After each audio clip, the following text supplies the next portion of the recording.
Okay, lesson 9.5. Today's LEQ, how do you convert between fractions, decimals, and percentages? Kind of review again. Working with these percentages once again. Vocabulary words are going to be reviewed for today. We've got numerator, we've got denominator, and we have repeating decimal. So the repeating decimal is the only real new one. Numerator, of course, is your top number in a fraction. Denominator is the number of slices or the bottom number. Alright, repeating decimal. I'm going to show you the difference between terminating and repeating decimals. Now remember guys, numerator divided by denominator, so that's numerator divided by denominator is how we turn fractions into decimals. So 1/5, if I were to take my numerator, put it inside fraction, you can type it into a calculator. I'll show it here with the fraction in long division, sorry. 1 divided by 5. I need to add a decimal point and a 0. Decimal point carries straight up. How many times does 5 fit inside of 10? It's 2 times 5. 10, difference of nothing. So 1/5 is equal to 0.2. Now, a repeating decimal is a little bit different. I'm going to change color here. If I do 1/3 and I put 1 inside a bracket, divide it by 3, I'll put a decimal point here, carry it up just like I did before. Now 3 fitting inside of 10, that fits exactly 3 times. 3 times 3 is 9. Subtract for difference of 1. Now you notice I don't have any more numbers here under my bracket, so I'm going to just simply add more zeros to continue this process. And you can keep bringing zeros down because past the decimal point it really doesn't change the value at all, just the number of little tiny pieces you would have. So we carry that 0 down. Now 3 into 10, once again that's a 3.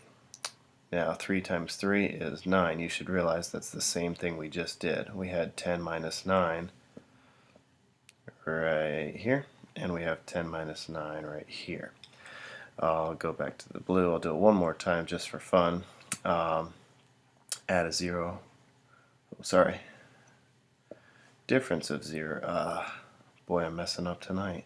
Difference of 1. Now I'm going to bring down my 0. 3 into 10. That is 3 times 3 times 3 is 9. We're going to have this happen over and over and over and over, and that's what is known as a repeating decimal. Alright, so that'll come back into play here in a little bit.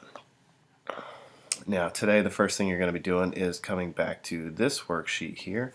This worksheet we used back in chapter 7 when we looked at equivalent fractions. So you're going to now fill in decimal and the percentage column for each of these.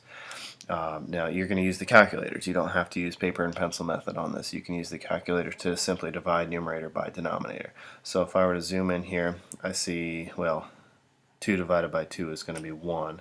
Decimal is 1. That's 100%. This one here, 1 divided by 3 is what I just did. So if we look up here, zoom out a little bit, I have 0.333. Now when you have a repeating decimal, there's a way to write that, because you can't just continue to write 3's for the rest of your life. You would put 0.3, and any part of that decimal that continues to repeat you write down once, and then you just put this repetition bar over top, meaning that this is going to happen over and over and over and over again. So in the decimal I would put 0.3 repeating.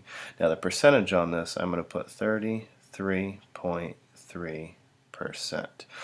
Truly, 3's would continue for on and on and on forever and ever and ever here, but we do have to kind of round it when you make a percentage. So to list the decimal, you're going to actually put that repetition bar if that happens. To write it as a percentage, you do need to round that so that you show that it's not exactly 33%. It's got a little bit left over. Let me go to an easier one here, 1/4. So you're going to be typing in your calculator 1 divided by 4. I'll do it here because it's really not that difficult either. 1 divided by 4. I need to put this in here. I need, I think, 2 zeros on this one. Carry my decimal straight up. 4 into 10 is 2 times. That's 8. Difference of 2. Bring down a 0. That's 5 times 5 times 4 is 20, so this comes out perfectly. So now I will zoom in if I can. And it's this line, the 1/4 is equal to 0.25, which is 25%. Alright, so you're going to be going back through all these fractions that we have on pages 342 and 343. Pages 342, 343. This is calculator eligible. Remember, it is numerator divided by denominator. And when you're looking at your percentages, you're looking at the tenths and hundredths place. Okay, guys, good luck.